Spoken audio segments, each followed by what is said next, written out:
욕심쟁이 형수의 팥죽.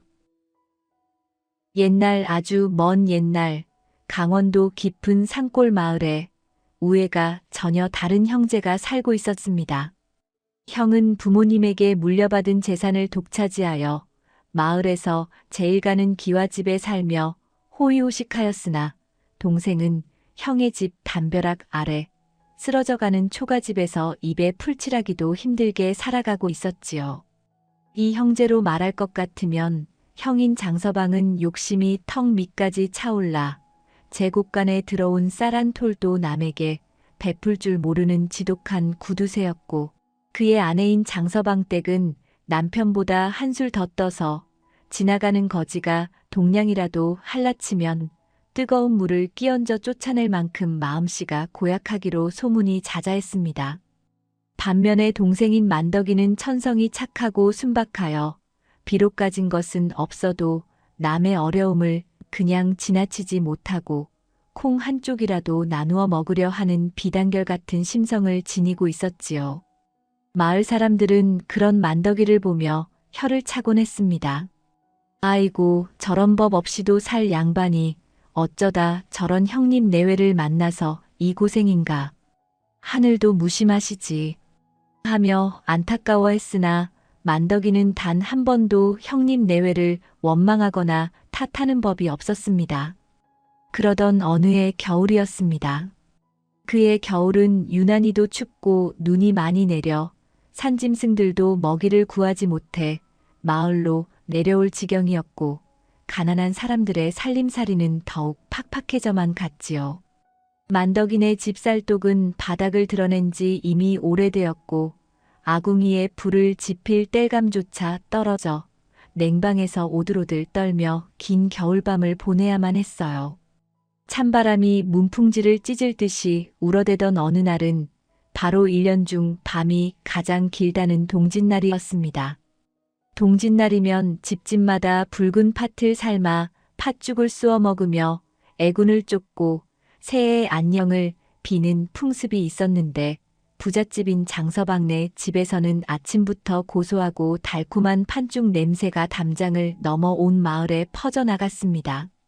가마솥 가득 팥을 삶아 으깨고 찹쌀로 빚은 새알심을 동동 띄운 팥죽 냄새는 며칠을 굶은 만덕이의 뱃속을 요동치게 만들었습니다. 만덕이는 배고픔을 참다 못해 물 한 바가지로 배를 채우려 했지만 그럴수록 허기는 더욱 심해질 뿐이었지요. 형님 댁에서는 팥죽을 쓰는 모양이구나. 가서 한 그릇만 얻어먹을 수 있다면 소원이 없겠다. 만덕이는 줄인 배를 움켜쥐고 형님 댁으로 향했습니다. 차마 발길이 떨어지지 않았지만 백가죽이 등가죽에 붙을 지경이 되니 체면이고 뭐고 따질 겨를이 없었지요.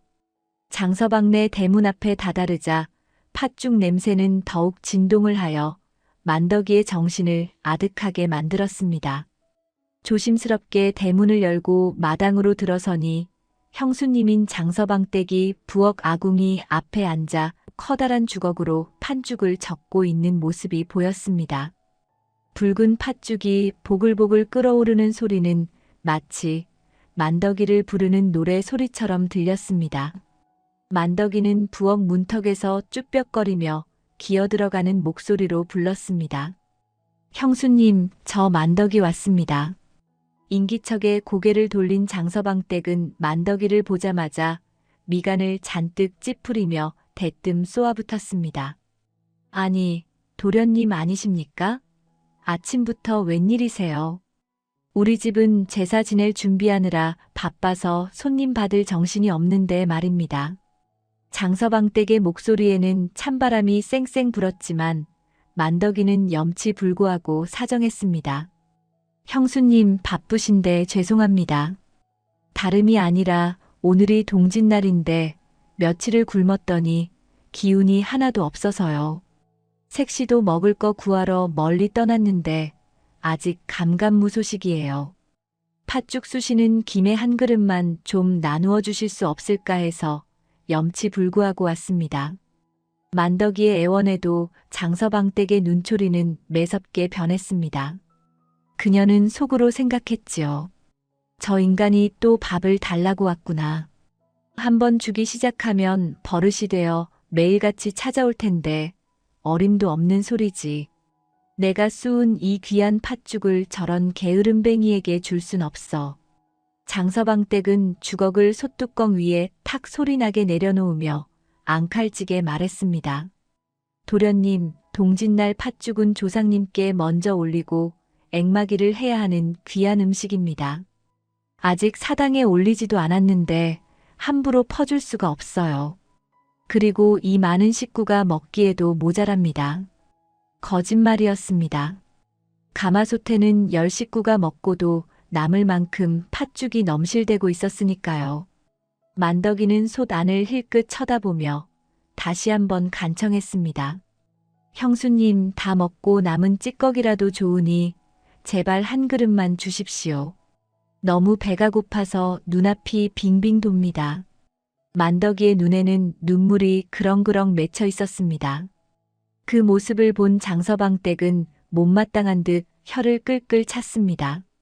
보통 사람이라면 그 처량한 모습에 마음이 약해질 법도 하건만 장서방댁의 신보는 꼬여도 단단히 꼬여 있었지요. 그녀는 만덕이를 골탕 먹이고 쫓아버릴 궁리만 하고 있었습니다. 그때 장서방댁의 머릿속에 아주 고약한 꾀가 하나 떠올랐습니다. 그녀는 짐짓 인심 쓰는 척하며 부엌 한 구석에 있는 깨진 바가지를 집어들었습니다.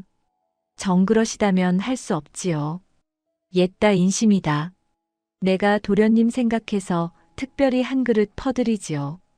장서방댁은 가마솥에서 김이 모락모락 나는 팥죽을 한 국자 듬뿍 퍼서 깨진 바가지에 담았습니다. 만덕이는 그 모습을 보고 감격하여 고맙습니다, 형수님. 정말 고맙습니다. 하며 두 손을 내밀었습니다. 그런데 바로 그 순간이었습니다. 장서방댁은 팥죽이 담긴 바가지를 만덕이에게 건네주는 척하다가 갑자기 아궁이 쪽으로 몸을 돌렸습니다. 그러고는 아궁이 속에 수북이 쌓여있던 하얀 재를 한 줌 콱 집어들더니 만덕이에게 주려던 팥죽 위에 획 하고 뿌려버리는 것이 아니겠습니까? 하얀 재는 검붉은 팥죽 위를 뒤덮어버렸고 먹음직스럽던 팥죽은 순식간에 시커먼 잿더미가 섞인 흉물로 변해버렸습니다.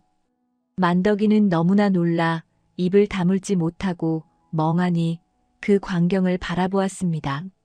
장서방댁은 뻔뻔하게 웃으며 제가 잔뜩 뿌려진 팥죽 바가지를 만덕이의 코앞에 들이밀었습니다. 자, 여기 있습니다. 도련님이 하도 사정을 하시니 드리기는 하는데 아궁이 제가 좀 들어갔네요. 배가 고프시다면 이것이라도 드시든가 아니면 마시든가 알아서 하세요. 그것은 사람에게 줄 음식이 아니었습니다. 개나 돼지에게도 주지 않을 더러운 음식을 주며 모욕을 주는 형수의 행동에 만덕이는 가슴이 무너져 내리는 듯 했습니다. 형수님은 만덕이가 화를 내거나 팥죽을 바닥에 내동댕이 치고 뛰쳐나갈 것이라 예상했습니다. 그리하면 다시는 얼씬도 하지 않을 테니 속이 시원할 것이라 생각했지요. 하지만 만덕이의 반응은 형수의 예상과는 전혀 달랐습니다. 만덕이는 잠시 떨리는 손으로 그 흉측한 팥죽 바가지를 바라보다가 이내 공손하게 두 손으로 받아들었습니다. 형수님, 주셔서 고맙습니다. 이것이라도 감지덕지하겠습니다. 만덕이는 굴욕감에 눈시울이 뜨거워졌지만 당장 굶어 죽을 지경에 처한 자신에게는 이제 섞인 판죽조차 생명줄이나 다름없었습니다. 만덕이는 혹여나 형수가 마음이 변해 그마저도 뺏을까봐 재빨리 인사를 하고 도망치듯 장서방네 집을 빠져나왔습니다. 대문 밖을 나서자마자 차가운 겨울바람이 만덕이의 뺨을 때렸지만 바가지에서 전해지는 팥죽의 온기만이 그의 언손을 녹여주었습니다. 장서방댁은 멀어지는 만덕이의 뒷모습을 보며 깔깔깔 웃어댔습니다. 어머 세상에, 저걸 진짜 가져가네. 거지도 저런 건 안 먹겠네. 꼴 좋다. 다시는 밥 달라는 소리 못하겠지. 형수의 비웃음 소리가 담장을 넘어 만덕이의 귀에까지 들려왔지만 만덕이는 뒤도 돌아보지 않고 산 쪽으로 걸음을 재촉했습니다. 집으로 가져가서 재를 걷어내고 먹을 생각이었지요. 그런데 집으로 가는 길목에서 만덕이는 문득 서러움이 북받쳐 올랐습니다. 부모님이 살아계실 때는 형제간의 우애도 좋았건만 어찌하여 나는 이리도 비참한 신세가 되었는가 하는 생각에 다리에 힘이 풀려버린 것입니다. 만덕이는 마을 어귀를 지나 인적이 드문 산기슭 바위에 털썩 주저앉았습니다. 바가지에 담긴 팥죽을 들여다보니 하얀 재가 팥죽 물에 녹아들어 희끄무레한 죽이 되어 있었습니다. 숟가락도 없이 손가락으로 찍어 먹어보려 했지만 재 냄새와 쓴맛이 올라와 도저히 목구멍으로 넘길 수가 없었습니다. 아이고 내 팔자야. 배는 고픈데 형수님이 준 이 죽은 도저히 먹을 수가 없구나. 차라리 산에 가서 칡뿌리라도 캐먹는 게 낫겠다. 만덕이는 한숨을 푹 쉬며 자리에서 일어났습니다. 그리고는 먹지 못할 팥죽을 버리기 위해 주위를 둘러보았습니다. 아무데나 버리면 산짐승들이 먹고 탈이 날까 걱정이 되어 만덕이는 사람들이 잘 다니지 않는 깊은 산속 옹달샘 근처로 올라갔습니다. 눈 덮인 산길은 미끄럽고 험했지만 만덕이는 바가지를 소중히 품에 안고 한 걸음 한 걸음 산을 올랐지요. 얼마나 올라갔을까요? 사람의 발길이 닿지 않은 깊은 골짜기에 다다르자 만덕이는 팥죽이 담긴 바가지를 내려놓고 꽁꽁 언 손을 호호 불었습니다. 그러고는 팥죽을 땅에 묻으려고 눈을 파헤치려는데 문득 이상한 생각이 들었습니다. 이왕 버릴 거라면 흐르는 물에 씻어서 버리면 팥 앙금이라도 남지 않을까? 그러면 산짐승들이라도 배불리 먹을 수 있을 텐데. 만덕이는 착한 마음씨 때문에 버리는 음식조차 함부로 하지 못했습니다. 그는 근처에 있는 작은 계곡물을 찾아가 얼음을 깨고 바가지에 든 재 섞인 팥죽을 물에 흔들었습니다. 재는 물에 씻겨 내려가고 붉은 팥 알갱이들이 조금씩 모습을 드러내기 시작했습니다. 그런데 그때였습니다. 만덕이가 팥죽을 씻어내던 바가지 틈새로 무언가 반짝이는 것이 눈에 들어왔습니다. 처음에는 팥알인 줄 알았으나 자세히 보니 그것은 팥이 아니었습니다. 만덕이는 고개를 갸웃거리며 손을 뻗어 그것을 집어들었습니다. 흙과 눈에 뒤덮여 있었지만 예사롭지 않은 기운이 느껴지는 그것. 형수의 고약한 심술 덕분에 깊은 산속까지 오게 된 만덕이에게 뜻밖의 기연이 기다리고 있었던 것입니다. 차가운 계곡물 속에서 만덕이의 손끝에 닿은 것은 흙탕물 속에서도 은은한 황금빛을 뿜어내고 있었습니다.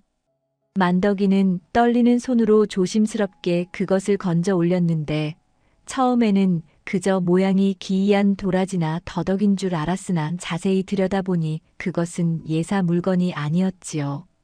굵은 몸통 위로 수십 년은 좋게 묵은 뇌두가 층층이 쌓여 있고 가느다란 뿌리들은 마치 살아있는 용이 승천하는 듯 꿈틀거리는 형상을 하고 있었으니 그것은 바로 신만이들도 평생에 한 번 볼까 말까 하다는 전설 속의 천종산삼이었습니다.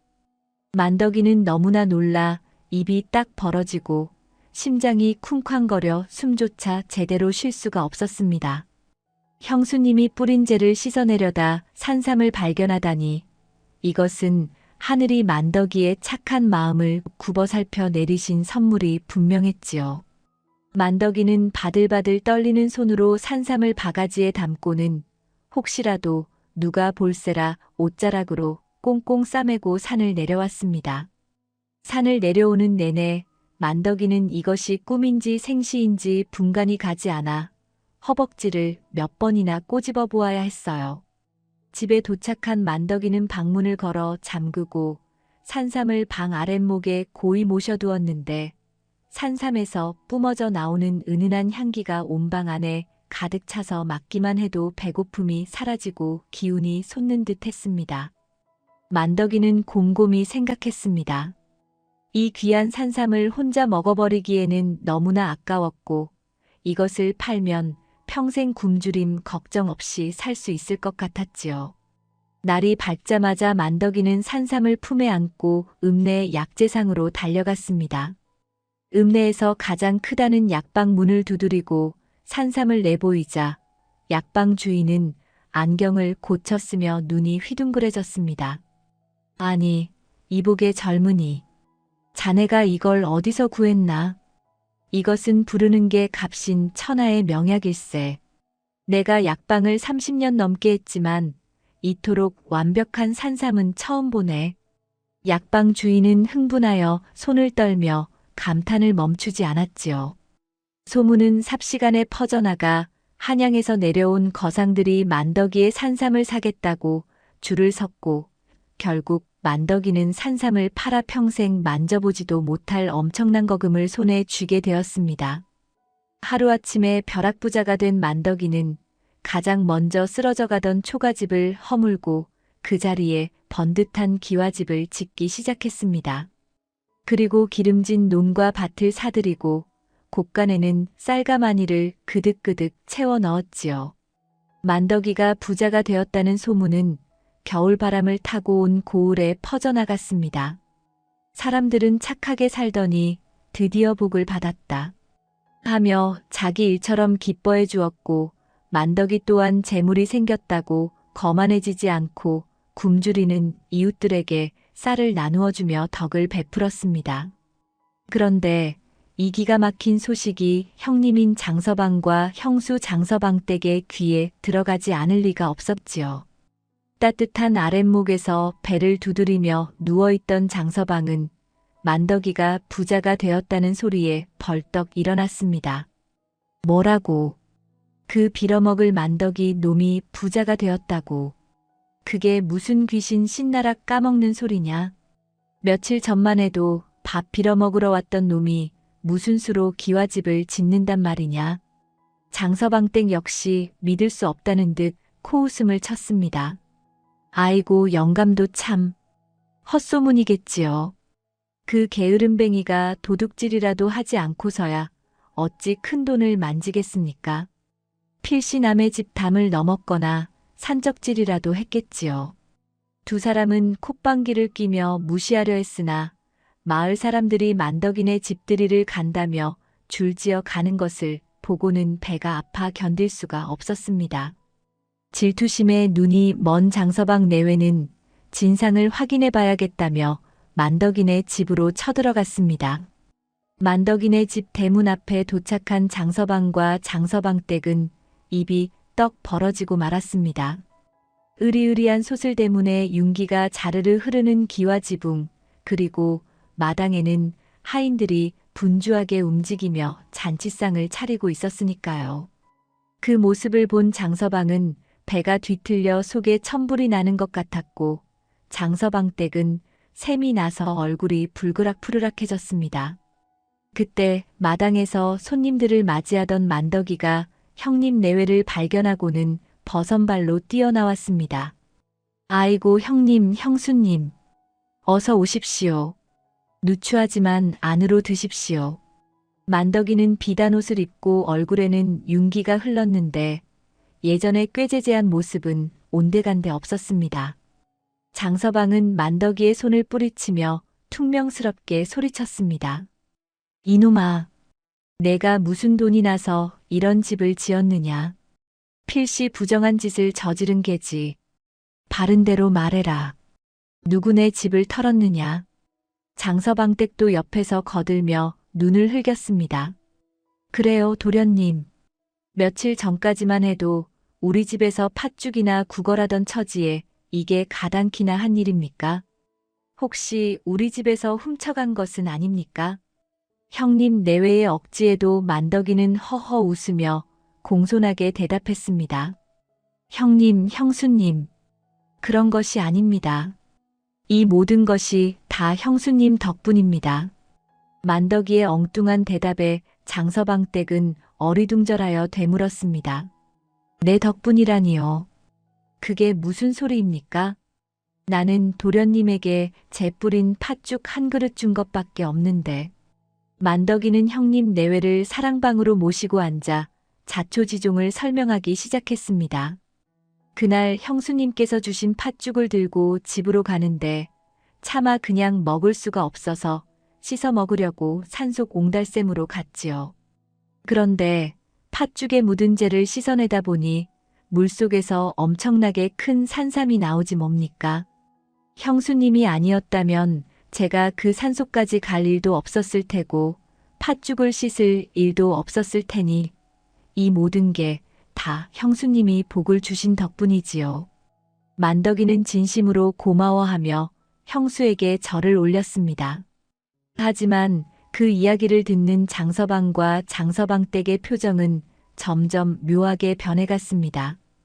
그들의 머릿속에는 산삼이나 우연이라는 단어는 들어오지 않고 오직 팥죽과 재, 그리고 물에 씻었다는 말만 맴돌았기 때문입니다.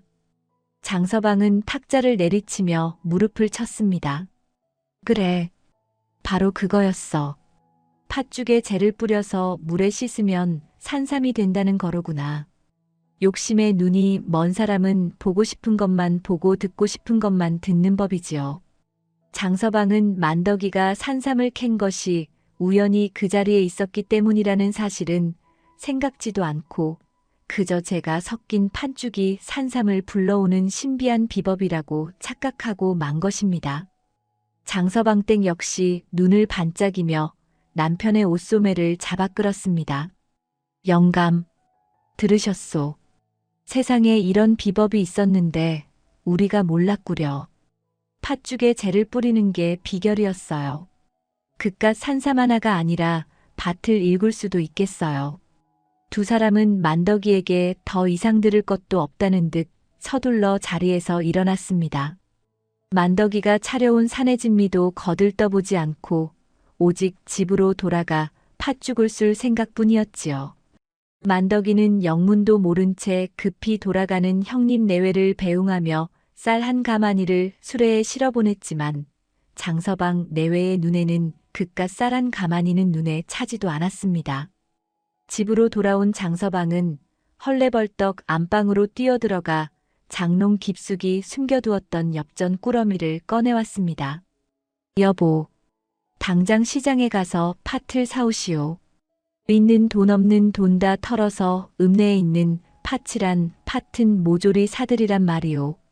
장서방 댁 역시 흥분하여 고개를 끄덕였습니다. 염려 마세요, 영감. 내가 아주 싹쓸이를 해올 테니 영감은 아궁이에 불이나 지피세요. 제가 많이 필요할 테니 장작을 산더미처럼 떼야 해요. 그날부터 장서방네 집에는 난데없는 팥죽 끓이는 냄새가 진동을 했습니다. 장서방 댁은 가마솥이 터져나갈 정도로 팥죽을 쑤어댔고 장서방은 멀쩡한 가구까지 부수어가며 아궁이에 불을 지펴 재를 만들었습니다. 하인들은 주인 내외가 갑자기 왜 저러나 싶어 수군거렸지만 장서방은 하인들을 모두 물리고 대문까지 걸어 잠갔습니다. 이 엄청난 비밀을 남들이 알면 안 된다는 생각 때문이었지요. 며칠 밤낮으로 팥죽을 쏜 결과 장서방네 마당에는 팥죽이 담긴 항아리가 수십 개나 늘어섰고 아궁이 앞에는 시커먼 재가 산처럼 쌓였습니다. 장서방 댁은 땀을 뻘뻘 흘리며 팥죽 항아리마다 재를 한 바가지씩 퍼부었습니다. 여보, 이 정도면 충분하겠지요. 이제 이걸 가지고 산으로 가서 씻기만 하면 산삼이 쏟아져 나오겠지요. 장서방은 재가 뒤범벅된 팥죽 항아리를 보며 침을 꿀꺽 삼켰습니다. 그렇고 말고. 만덕이 놈은 고작 바가지 하나로 기와집을 지었는데 우리는 항아리가 수십 개니 대궐 같은 집을 짓고도 남을 게야. 자, 서두릅시다. 누가 볼라. 욕심쟁이 부부는 야밤을 틈타 재 섞인 팥죽 항아리를 지게에 지고 산으로 향했습니다.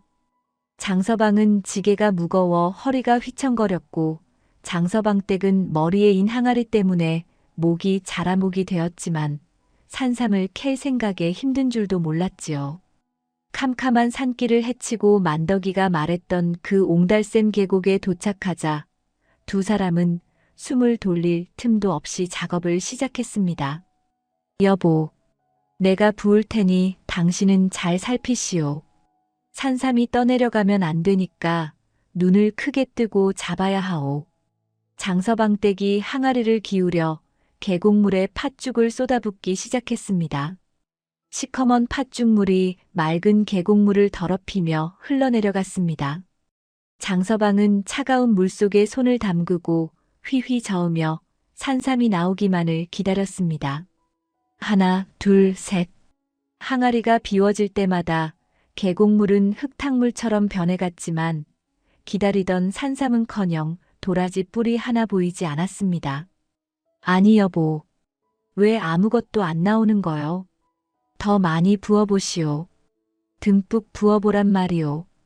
장서방이 조급해하며 소리치자 장서방 댁은 남은 항아리를 몽땅 쏟아부었습니다.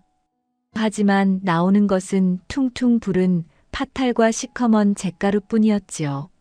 손이 시려 동상에 걸릴 지경이었지만 장서방은 포기하지 않고 바닥을 긁어댔습니다. 이럴 리가 없다. 만덕이 놈이 거짓말을 한 게야. 아니지, 재가 부족해서 그럴지도 몰라. 여보, 집에 가서 재를 더 가져오시오.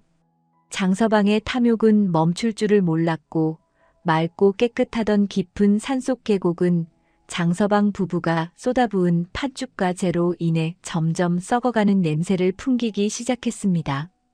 잠자던 산짐승들도 고약한 냄새에 놀라 깨어날 지경이었지요.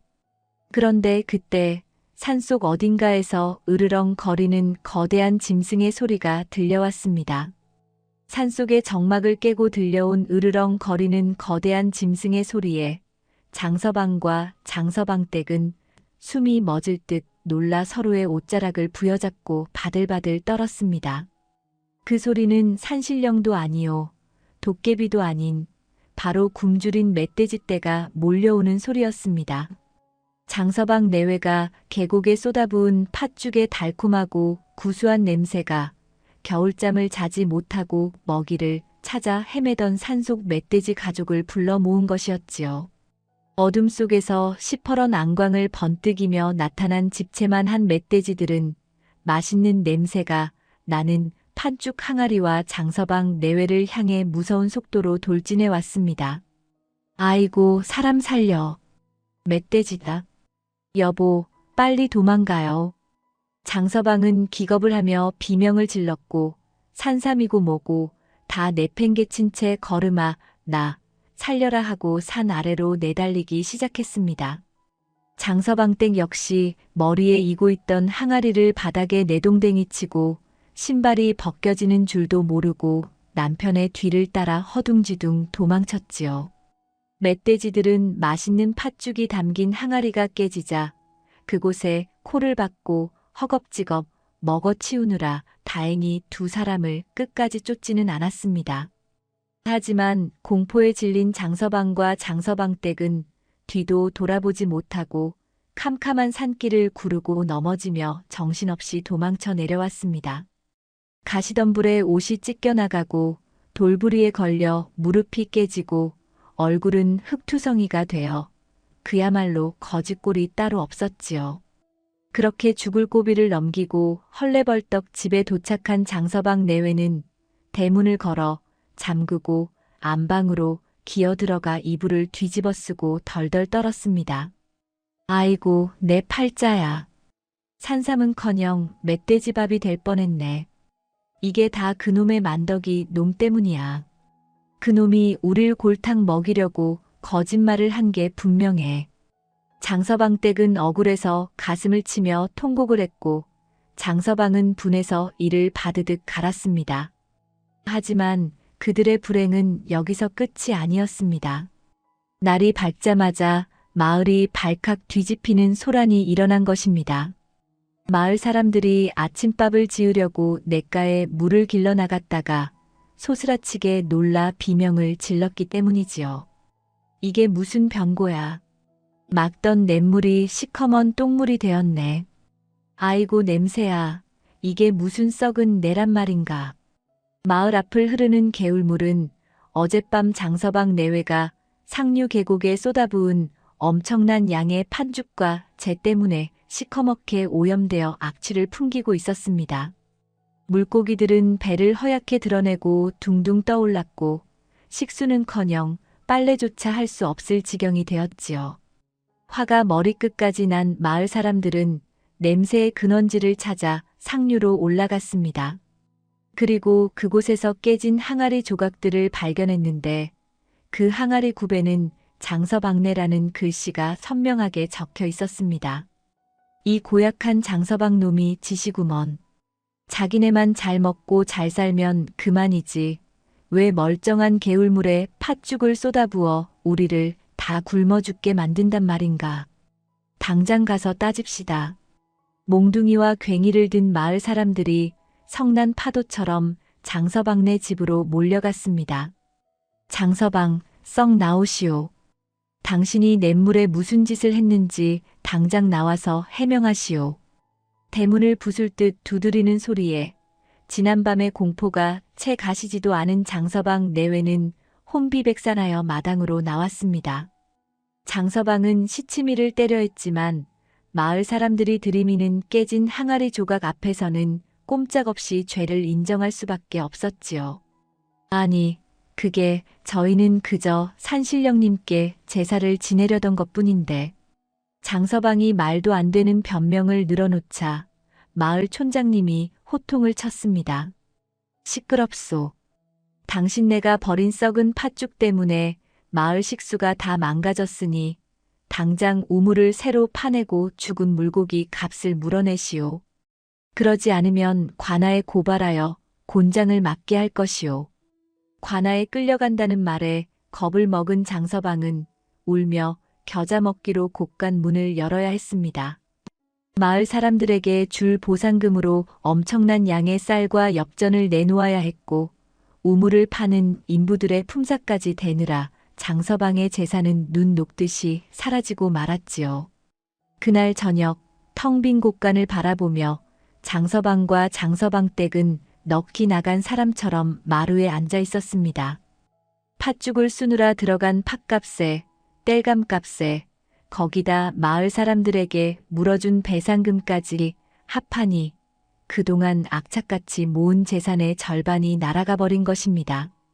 장서방 댁은 바닥을 치며 울부짖었습니다. 아이고 아까워라. 내 돈, 내 피 같은 돈. 이게 다 만덕이 그놈 때문이에요. 그놈이 팥죽을 씻어서 산삼을 얻었다고 자랑질만 안 했어도 우리가 이런 꼴은 안 당했을 텐데. 장서방 역시 불그락 푸르락하며 씩씩거렸습니다. 가만두지 않겠다. 내 이놈을 당장 찾아가서 요절을 내고 말 테다.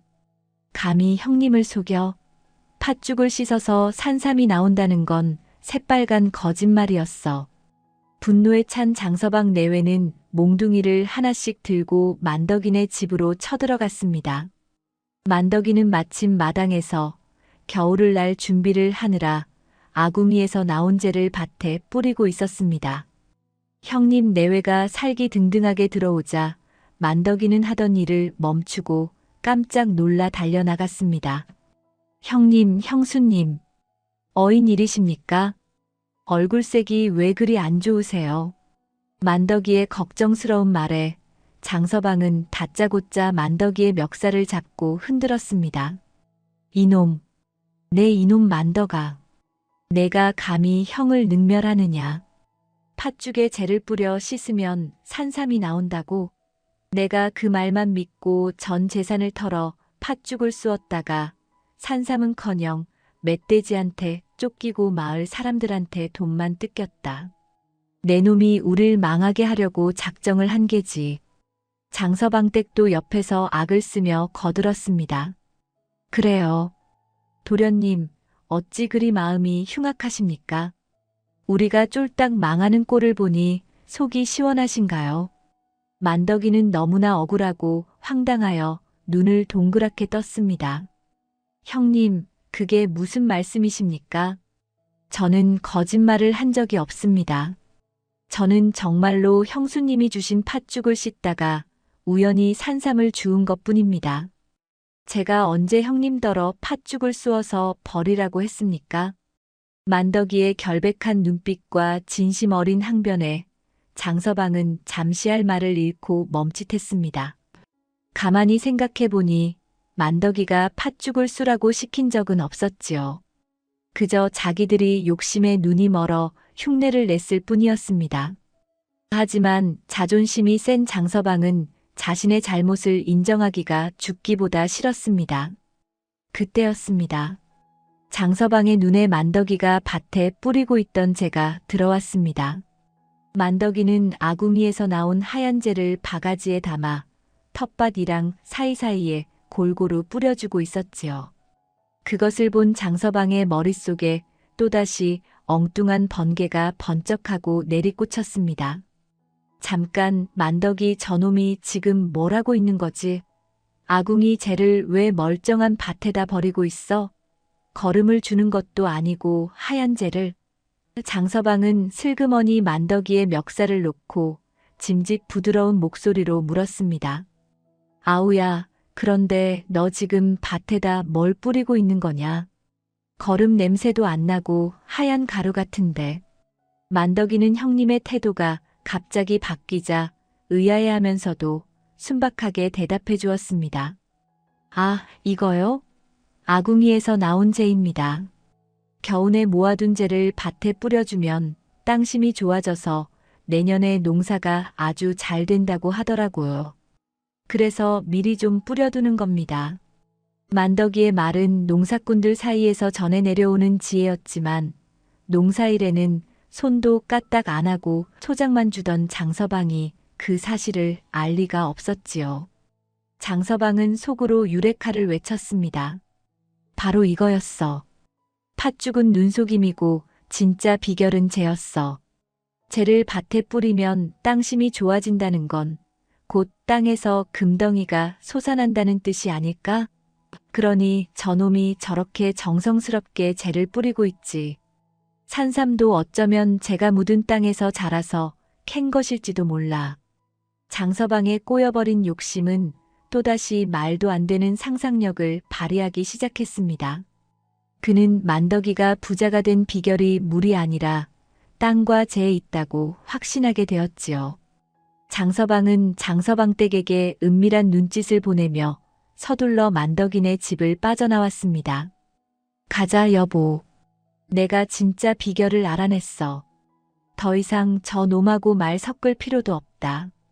집으로 돌아오는 길에 장서방은 아내에게 속삭였습니다. 여보, 만덕이 놈이 아까 재를 밭에 뿌리는 거 봤지? 그게 바로 부자가 되는 진짜 비법이야. 팥죽은 그저 재를 만들기 위한 재료였을 뿐이고 진짜 중요한 건 그 재를 땅에 묻는 거라고. 재를 묻으면 그게 땅속에서 숙성되어서 산삼이 되거나 금덩이가 되는 게 틀림없어. 장서방 댁은 남편의 말에 껌뻑 넘어가 고개를 끄덕였습니다. 어머, 영감 말을 듣고 보니 그렇네요. 세상에, 우리는 그것도 모르고 아까운 팥죽만 물에 버렸으니. 그럼 이제 어쩌지요? 우리 집 아궁이에는 재가 별로 없잖아요. 장서방은 비장한 표정으로 자신의 집을 올려다보았습니다. 걱정 마시오. 재야 만들면 되지 않겠소. 만덕이 놈은 고작 아궁이 재를 썼지만 우리는 더 좋은 재를 써야 더 큰 부자가 될 수 있소. 나무란 나무는 다 긁어 모아서 태워버립시다. 아니, 땔감이 모자라면 헌 가구라도 태워서 재를 만들어야지. 욕심에 다시 불이 붙은 장서방 내외는 집에 도착하자마자 마당에 있는 장작더미는 물론이고 헛간에 쌓아둔 집더미까지 모두 끌어내기 시작했습니다. 하지만 그것만으로는 밭 전체를 덮을 만큼의 재가 나오지 않을 것 같았지요. 장서방의 눈이 번들거렸습니다. 여보, 이 정도로는 어림도 없소. 만덕이 놈을 이기려면 밭을 재로 뒤덮어야 해. 안방에 있는 문갑이랑 장롱도 다 꺼내오시오. 어차피 금덩이가 나오면 새 것으로 바꾸면 되니까. 장서방 댁도 옳소, 영감. 헌 장롱 주고 새 장롱 얻는 격이니 남는 장사지요. 하며 멀쩡한 가구들을 마당으로 끌어내기 시작했습니다. 마을 사람들이 보면 미쳤다고 손가락질할 광경이었지만 두 사람의 눈에는 오직 밭에서 솟아날 금덩이 생각뿐이었습니다. 마당 한가운데 산더미처럼 쌓인 세간사리에 불을 붙이자 시뻘건 불길이 하늘로 치솟았습니다. 활활 타오르거라. 다 타서 하얀 재가 되어라. 내 너희를 금으로 바꿔주마. 장서방은 불길 앞에서 덩실덩실 춤을 추었고 장서방 댁은 부채질을 하며 불을 키웠습니다. 매캐한 연기가 온 집안을 뒤덮고 불티가 옆집으로 날아갈까봐 이웃들이 달려와 항의를 했지만 장서방은 내 물건 내가 태우는데 무슨 상관이냐 하며 고함을 질러 쫓아냈습니다. 그렇게 밤새도록 불을 피워 만든 재는 마당에 수북이 쌓였습니다. 다음 날 아침 장서방과 장서방 댁은 그 많은 재를 지게와 광주리에 담아 자신들의 논과 밭으로 날랐습니다. 그리고는 하얀 눈이 온 것처럼 밭 전체에 재를 두껍게 깔아버렸지요. 하하, 이제 됐다. 이 재들이 땅의 기운을 받아 며칠만 지나면 산삼밭이 되거나 금밭이 될 것이다.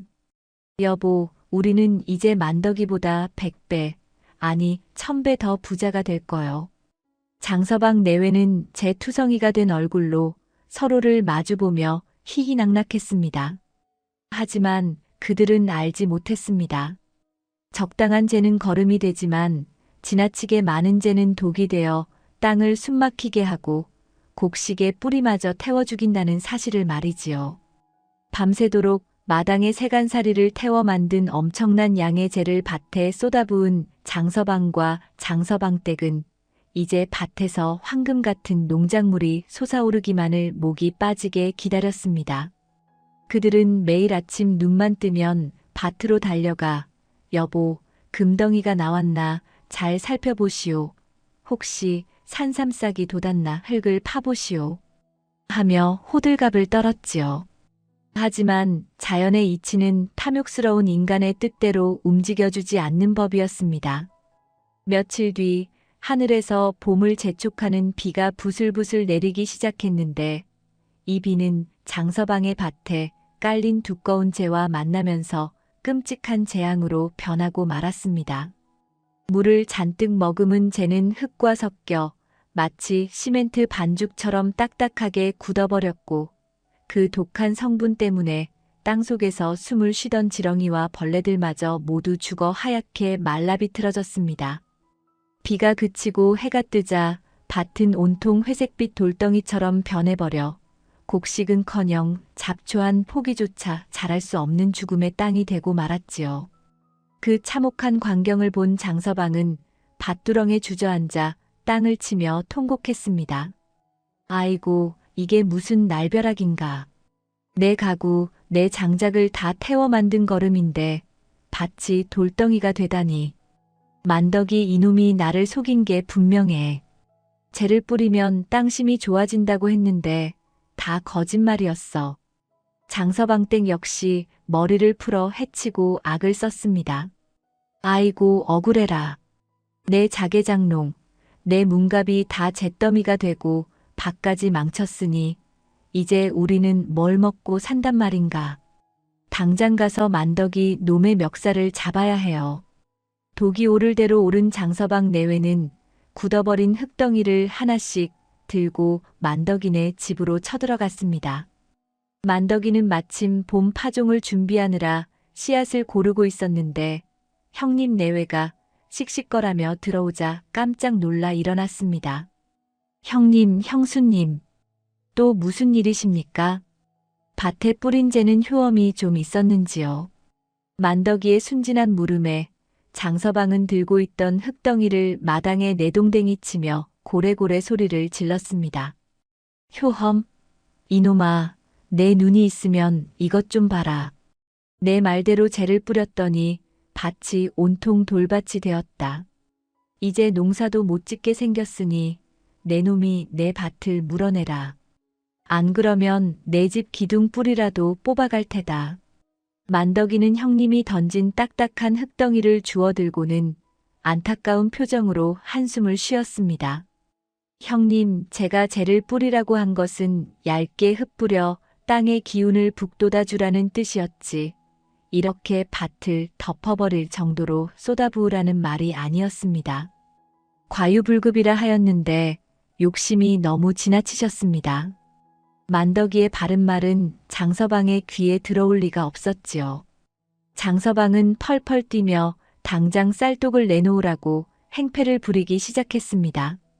형님의 행패에 곤란해하던 만덕이는 잠시 생각에 잠기더니 방으로 들어가 작은 호박씨 한 줌을 들고 나왔습니다. 형님, 진정하십시오. 이미 굳어버린 땅을 당장 되돌릴 수는 없으나 방법이 전혀 없는 것은 아닙니다. 이 씨앗은 척박한 땅에서도 잘 자라는 넝쿨 호박입니다. 이것을 심으면 그나마 가을에 큰 호박이라도 얻을 수 있을 테니 부디 노여움을 푸시고 이걸 심어보십시오.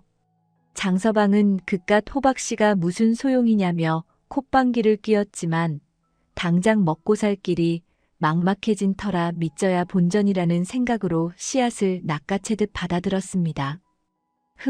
두고 보자. 이번에도 망하면 내 놈 집을 내 집으로 만들 테다. 집으로 돌아온 장서방은 투덜거리며 마당 구석과 담벼락 밑 그리고 지붕 처마 밑에 호박씨를 심었습니다. 에이, 될 대로 되라지. 호박이 열리면 죽이라도 쑤어 먹어야겠다. 그런데 여기서 또다시 기이한 일이 벌어졌습니다. 만덕이가 준 호박씨가 예사 호박씨가 아니었는지 아니면 장서방네 밭에 뿌려진 엄청난 양의 재가 호박에게만은 특별한 걸음이 되었는지 심은 지 며칠 지나지 않아 팔뚝만한 굵은 줄기가 쑥쑥 솟아오르기 시작한 것입니다. 호박 넝쿨은 마치 살아있는 뱀처럼 꿈틀거리며 담장을 넘고 마당을 가로지르더니 급기야는 장서방네 지붕 위로 기어 올라가기 시작했습니다. 그 성장 속도가 어찌나 빠른지 아침에 보면 담장에 있던 넝쿨이 저녁이면 지붕 꼭대기에 가 있을 정도였지요. 장서방과 장서방댁은 그 광경을 보고 입이 떡 벌어졌습니다. 여보, 이것 좀 보시오. 만덕이 놈이 준 씨앗이 요물은 요물인가 보오. 잎사귀 하나가 부채만 하고 줄기는 내 허벅지만 하니 여기서 열리는 호박은 필시 대박이 날게 분명하오. 장서방 댁은 신이 나서 맞장구를 쳤습니다. 그렇고 말고요, 영감. 내 생각에는 지난번에 우리가 뿌린 재의 기운이 땅으로 안 가고 다 이 호박 넝쿨로 모인 것 같아요. 그러니 저렇게 잘 자라지 않겠어요? 저 호박 속에는 분명 우리가 태운 장롱값이며 잃어버린 산삼값이 다 들어있을 거예요. 욕심쟁이 부부는 또다시 헛된 희망에 부풀어 하루 종일 지붕만 쳐다보며 호박이 열리기만을 기다렸습니다. 여름이 지나고 가을이 다가오자 드디어 넝쿨 사이사이에 주먹만 한 열매가 맺히기 시작하더니 하루가 다르게 무럭무럭 자라나기 시작했습니다. 그런데 그 크기가 실로 어마어마했습니다. 보통 호박보다 10배, 아니 20배는 더 큰 집채만한 호박들이 지붕 위에 주렁주렁 매달린 것입니다. 햇빛을 받아 누렇게 익어가는 거대한 호박들을 보며 장서방은 침을 꼴깍 삼켰습니다. 여보, 저것 좀 보시오. 저게 다 금덩어리요. 만덕이는 팥죽을 씻어서 산삼을 얻었지만 우리는 호박을 키워서 금을 얻게 생겼소. 저 크기를 보시오. 저 안이 꽉 차 있다면 우리는 나라에서 제일 가는 부자가 될 거요. 장서방은 혹시라도 누가 호박을 훔쳐갈까봐 밤에는 잠도 자지 않고 지붕 밑을 지켰고 새들이 날아와 쪽이라도 하면 돌을 던져 쫓아내느라 정신이 없었습니다. 마을 사람들은 지붕이 무너질 듯 매달려 있는 거대한 호박들을 보며 혀를 찼습니다. 저 욕심쟁이 양반, 적당히 따내야지 저러다 집 무너지겠네. 쯧쯧, 욕심이 화를 부르지. 이웃집 할아버지가 지나가다 걱정스러운 마음에 한마디 거들었지만 장서방은 들은 척도 하지 않았습니다. 시끄러워요. 당신들이 내 호박이 탐나서 그러는 거 다 아오. 누가 감히 내 보물에 손을 댄단 말이오. 나는 저 호박이 완전히 익어서 저절로 터질 때까지 절대 따지 않을 거요. 시간이 흐를수록 호박은 점점 더 커지고 무거워졌습니다. 장서방네 집 기둥에서는 밤마다 찌그덕, 찌그덕 하는 불길한 소리가 들려왔고 천장에는 쩍쩍 금이 가기 시작했습니다. 장서방 댁이 불안한 마음에 장서방을 졸랐습니다. 영감, 이러다 정말 집이 무너지는 거 아니에요? 호박이 너무 커서 무서워 죽겠어요. 이제 그만 따서 열어봅시다. 금이 들어있든 은이 들어있든 일단 따고 봐야지 우리가 깔려 죽게 생겼어요. 하지만 탐욕에 눈이 먼 장서방은 요지부동이었습니다. 무슨 소리? 아직 덜 익었어. 지금 따면 설 익어서 금이 안 될지도 몰라. 조금만 더 기다리면 돼. 우리가 부자가 되는 날이 코앞인데 그깟집이 무너지는 게 대수야. 금이 나오면 대거를 지으면 될 거 아니오. 장서방은 아내의 말도 무시한 채 썩은 동아줄로 지붕을 얽어매고 기둥을 받쳐가며 호박을 지켰습니다. 그러던 어느 날 밤이었습니다. 가을비가 추적추적 내리고 바람이 세차게 불어오던 그날 밤 장서방네 집 지붕 위에서는 심상치 않은 소리가 들려왔습니다. 물을 먹어 더욱 무거워진 호박들과 거센 바람에 흔들리는 넝쿨이 낡은 초가집의 인내심을 시험하고 있었던 것입니다. 방 안에서 금덩이 꿈을 꾸며 자고 있던 장서방은 천장에서 흙가루가 떨어지는 느낌에 눈을 번쩍 떴습니다. 이게 무슨 소리야? 장서방이 몸을 일으키려는 순간 머리 위에서 우지끈하는 굉음이 들리더니 지붕을 받치고 있던 석가래가 비명을 지르며 부러져 나갔습니다. 여보, 피해. 집이 무너진다. 장서방이 소리치며 아내의 손을 잡고 방문을 박차고 나가는 찰나 지붕 위에 있던 수십 개의 거대한 호박들이 와르르 쏟아져 내리기 시작했습니다. 쿵, 쾅, 우르르. 마치 천둥이 치는 듯한 소리와 함께 장서방네 집은 순식간에 폭격을 맞은 듯 주저앉고 말았습니다. 장서방과 장서방 댁은 간발의 차이로 마당으로 굴러나와 목숨은 건졌지만 그들이 그토록 아끼던 집은 거대한 호박들에 깔려 형체도 없이 사라지고 말았지요. 흙먼지가 가라앉은 폐허 속에서 장서방은 멍하니 자신의 집 터를 바라보았습니다. 집은 온데간데 없고 산더미처럼 쌓인 누런 호박들만이 달빛 아래서 번들거리고 있었습니다. 내 집이. 장서방 댁은 바닥에 주저앉아 엉엉 울기 시작했습니다. 하지만 장서방의 눈은 슬픔보다는 광기로 번들거렸습니다. 그는 폐허 속에서 굴러다니는 가장 큰 호박 하나를 향해 비틀비틀 걸어갔습니다.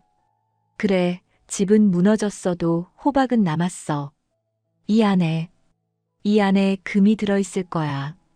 집 한 채 값보다 더 비싼 보물이 들어있을 거라고.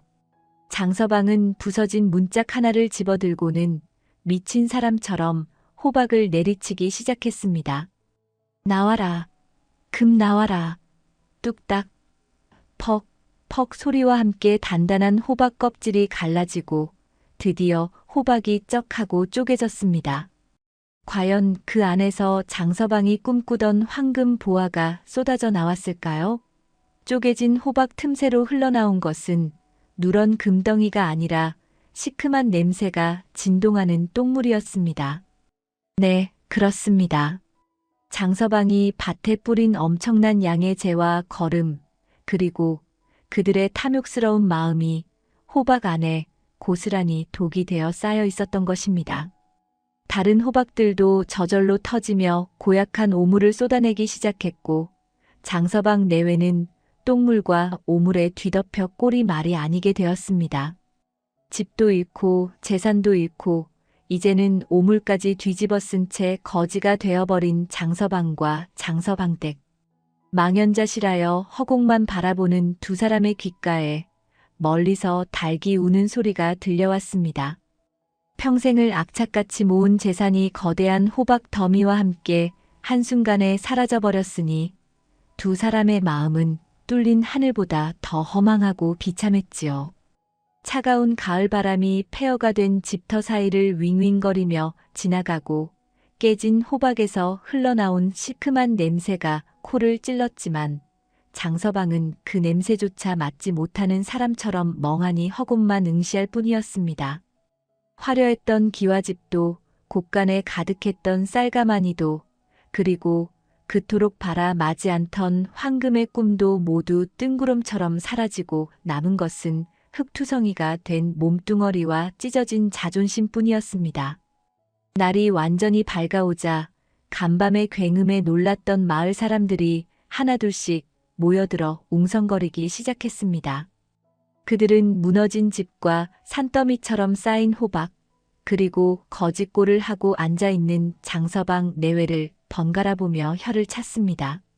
아이고, 저 욕심쟁이들이 결국 이를 냈구먼. 집이 폭삭 주저앉았어. 욕심이 과하면 화를 부른다더니 옛말 틀린 거 하나 없네.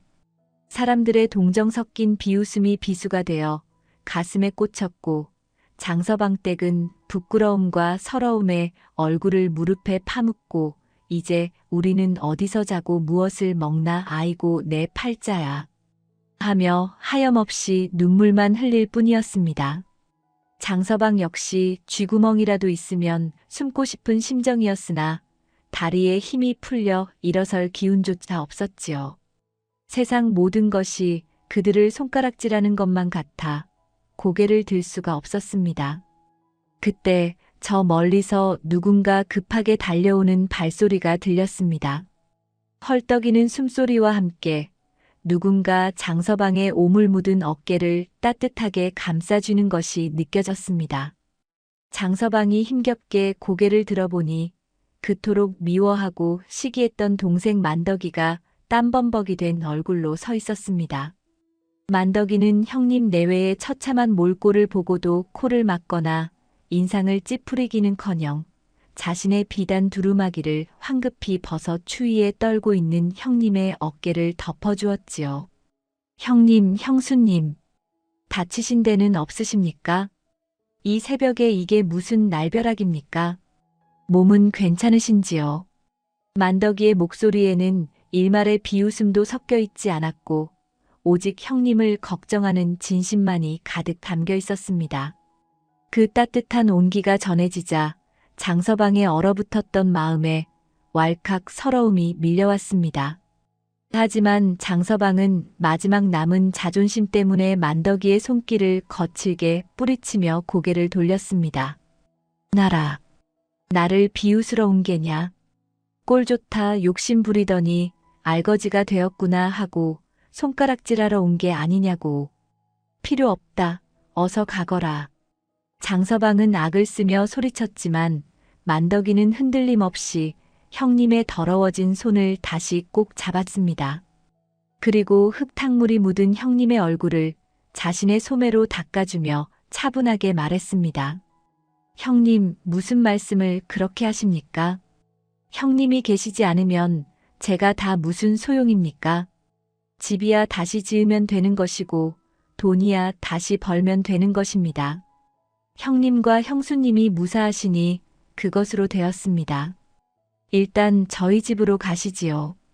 따뜻한 아랫목에 몸부터 녹이셔야 합니다. 이러다 병나십니다. 만덕이는 주저하는 형수님을 부축하고 뻣뻣하게 굳은 형님의 등을 떠밀어 자신의 집으로 이끌었습니다. 마을 사람들은 그 모습을 숨죽여 지켜보다가 역시 만덕이는 보살이야 보살. 저런 형을 거두다니. 형만 한 아우 없다지만 저 집은 아우가 형보다 100배는 낫네. 하며 감탄을 금치 못했지요. 만덕이의 부축을 받으며 마을길을 걸어가는 동안 장서방은 차마 동생의 얼굴을 쳐다볼 수가 없었습니다. 자신이 저지른 그 많은 악행들이 주마등처럼 스쳐 지나가 발걸음을 뗄 때마다 가슴을 짓눌렀기 때문입니다. 만덕이네 기와집에 도착한 장서방 내외는 만덕이가 데워놓은 따뜻한 물로 몸에 묻은 오물을 씻어냈습니다. 만덕이는 형님에게 자신이 아끼는 새 옷을 내어주었고 형수님에게는 아내가 입던 고운 옷을 입혀주었습니다. 따뜻한 아랫목에 앉아 깨끗한 옷을 입고 있으니 지난밤의 악몽이 마치 거짓말처럼 느껴졌고 긴장이 풀리자 며칠을 굶은 듯한 극심한 허기가 밀려왔습니다. 뱃속에서 꼬르륵 소리가 요란하게 나자 장서방 내외는 서로의 얼굴을 쳐다보며 민망함에 고개를 숙였습니다. 그때 방문이 조용히 열리고 만덕이와 그의 아내가 김이 모락모락 나는 밥상을 들고 들어왔습니다. 상 위에는 윤기가 흐르는 하얀 쌀밥과 정갈한 나물 반찬, 그리고 김이 피어오르는 붉은 팥죽 한 그릇이 놓여 있었지요. 그 팥죽을 본 순간 장서방과 장서방 댁의 얼굴이 붉게 달아올랐습니다. 지난 동짓날 굶주려 찾아온 만덕이에게 더러운 아궁이 재를 뿌려 내쫓았던 바로 그 팥죽이 생각났기 때문입니다. 그때 자신들이 저질렀던 모진 짓이 떠올라 도저히 숟가락을 들 수가 없었습니다. 장서방 댁은 고개를 푹 숙인 채 기어들어가는 목소리로 흐느꼈습니다. 도련님, 저희는 이 귀한 밥을 먹을 자격이 없어요. 우리가 도련님에게 무슨 짓을 했는데 짐승만도 못한 우리에게 어찌 이리 잘해주십니까? 장서방 역시 입술을 깨물며 굵은 눈물만 뚝뚝 흘리고 있었습니다. 그러자 만덕이는 빙그레 웃으며 따뜻한 팥죽 그릇을 형님 앞으로 지그시 밀어주었습니다. 형님, 형수님, 드십시오. 이건 재를 뿌리지 않은 아주 달고 맛있는 팥죽입니다. 제가 어릴 적에 어머니가 안 계실 때 형수님이 쑤어주신 팥죽이 참 먹고 싶었는데 이제야 형님 내외분과 마주 앉아 같이 먹게 되네요. 저에게는 산삼보다 형님과 함께 나누는 이 팥죽 한 그릇이 더 귀하고 감사합니다. 어서 드시고 기운을 차리십시오. 만덕이의 진심 어린 말 한마디에 굳게 닫혀있던 장서방의 마음 빗장이 와르르 무너져 내렸습니다. 평생을 욕심과 질투로 채워왔던 자신의 마음이 동생의 조건 없는 용서 앞에서 눈 녹듯이 사라져버린 것입니다. 장서방은 떨리는 손으로 숟가락을 들어 팥죽을 한 입 떠먹었습니다. 달콤하고 따뜻한 팥죽이 목구멍을 타고 넘어가 얼어붙은 가슴을 녹이자 참았던 통곡이 왈칵 쏟아졌습니다. 으흐흑. 만덕아, 내가 잘못했다. 못난 형을 용서해다오. 내가 욕심에 눈이 멀어 너를 괴롭히고 천벌을 받아 마땅한 짓을 했어. 내가 미쳤지. 내가 정말 미쳤었어. 장서방은 밥상을 앞에 두고 어린아이처럼 엉엉 울었고 장서방 댁 역시 만덕이의 아내 손을 붙잡고 동서 내가 정말 미안해. 내가 귀신에 씌었었나 봐. 나를 용서하게 하며 그동안의 잘못을 빌었습니다. 방 안은 네 사람의 눈물과 사과 그리고 용서로 가득 찼고 그 울음소리는 오랫동안 묵혀왔던 형제간의 앙금을 씻어내는 정화의 소리였습니다. 한참을 울고 난 형님 내외의 등을 토닥여주며 만덕이는 조용히 말을 꺼냈습니다. 형님, 산신령님이 저에게 산삼을 주신 것은 저 혼자 잘 먹고 잘 살라는 뜻이 아니라 형님과 나누어 쓰라는 뜻이었을 겁니다. 형님 집이 무너진 것은 안타까운 일이나 그 덕분에 우리가 이렇게 한 집에서 살게 되었으니 오히려 전화위복이 아니겠습니까? 제 재산의 절반을 뚝 떼어 형님께 드릴 테니 이제 욕심 부리지 말고 예전처럼 우애 좋게 살아봅시다. 형님 몫으로 땅 문서를 준비해 두었습니다. 만덕이는 미리 준비해둔 땅 문서와 엽전 꾸러미를 형님 앞에 내놓았습니다. 하지만 장서방은 그 귀한 문서들을 한사코 밀어냈습니다.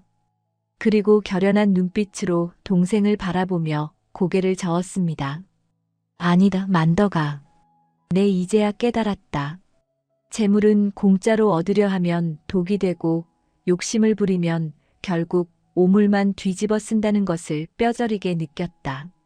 나는 내가 준 돈도 필요 없고 땅도 필요 없다. 내가 땀 흘리지 않고 얻은 것은 다 신기루일 뿐이야. 장서방은 잠시 숨을 고르더니 말을 이었습니다. 만덕아, 그저 내 집 행랑채 한 칸만 내어주면 내 힘으로 밭을 갈고 땀을 흘려 밥벌이를 하마. 내 밭을 소작이라도 좋으니 나에게 맡겨다오. 내 손으로 직접 씨를 뿌리고 거두어서 정당하게 번 돈으로 다시 일어서고 싶다. 그것이 내가 사람답게 사는 유일한 길인 것 같다.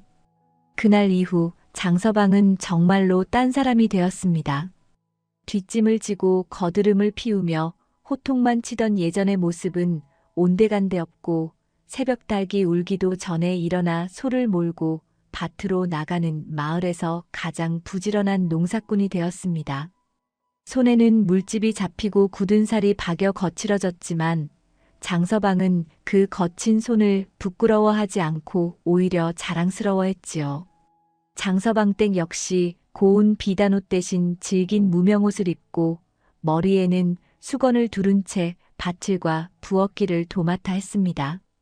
예전처럼 이웃들에게 쌀쌀맞게 구는 대신 콩 하나라도 생기면 이웃과 나누어 먹고 마을에 굳은 일이 생기면 제일 먼저 달려가 팔을 걷어붙였습니다. 사람들은 장서방이 개과천선했다더니 사람이 아주 다시 태어났네 하며 칭찬을 아끼지 않았고 형제의 깊은 우애는 마을의 큰 자랑거리가 되었습니다. 세월은 유수와 같이 흘러 어느덧 다시 겨울이 찾아왔습니다. 온 세상을 하얗게 덮은 눈이 소복이 쌓인 동짓날 밤 만덕이네 사랑방에는 온 가족이 화로가에 둘러앉아 호호 불며 판죽을 먹고 있었습니다. 방 안은 구수한 팥죽 냄새와 가족들의 웃음소리로 훈훈한 온기가 가득했습니다. 장서방은 땀 흘려 농사지은 팥으로 직접 쓴 팥죽을 동생의 그릇에 듬뿍 퍼주며 환하게 웃었습니다. 자, 많이 먹거라. 이번 팥죽은 내가 직접 농사지은 팥이라 아주 달 거야. 아, 그리고 안심해라. 이번에는 재 같은 건 눈 씻고 찾아봐도 없으니까. 장서방의 농담에 만덕이와 가족들은 하하하며 배를 잡고 웃음꽃을 피웠습니다. 장서방 댁도 쑥스러운 듯 웃으며 동서의 그릇에 새알심을 더 얹어주었지요. 장서방은 김이 서린 창호지 문 너머로 소리 없이 내리는 눈을 바라보며 생각에 잠겼습니다. 산삼을 팔아 얻은 기와집도 지붕을 덮을 듯 열렸던 황금 호박도 지금 형제와 함께 마주 앉아 나누어 먹는 이 따뜻한 팥죽 한 그릇의 맛에는 비할 바가 아니라는 것을 말이지요. 헛된 욕심이라는 무거운 짐을 내려놓은 장서방의 얼굴은 어느새 만덕이를 닮아 모난 곳 없이 둥글고 편안하게 변해 있었습니다. 강원도 깊은 산골, 작은 기와집 굴뚝에서는 매일 저녁 구수한 밥 짓는 냄새와 함께 형제의 정겨운 이야기 소리가 피어올랐습니다. 그리고 그 이야기는 차가운 겨울바람을 타고 산 너머 멀리 전해져 욕심 많은 사람들의 얼어붙은 마음을 녹이는 따뜻한 불씨가 되었답니다. 세상에서 가장 값진 보물은 땅속에 묻힌 황금이 아니라 서로를 위하고 아껴주는 따뜻한 마음이라는 것을, 그리고 땀 흘려 얻은 팥죽 한 그릇이 세상 어떤 진수성찬보다 귀하다는 것을 우리는 오래도록 잊지 않고 기억할 것입니다.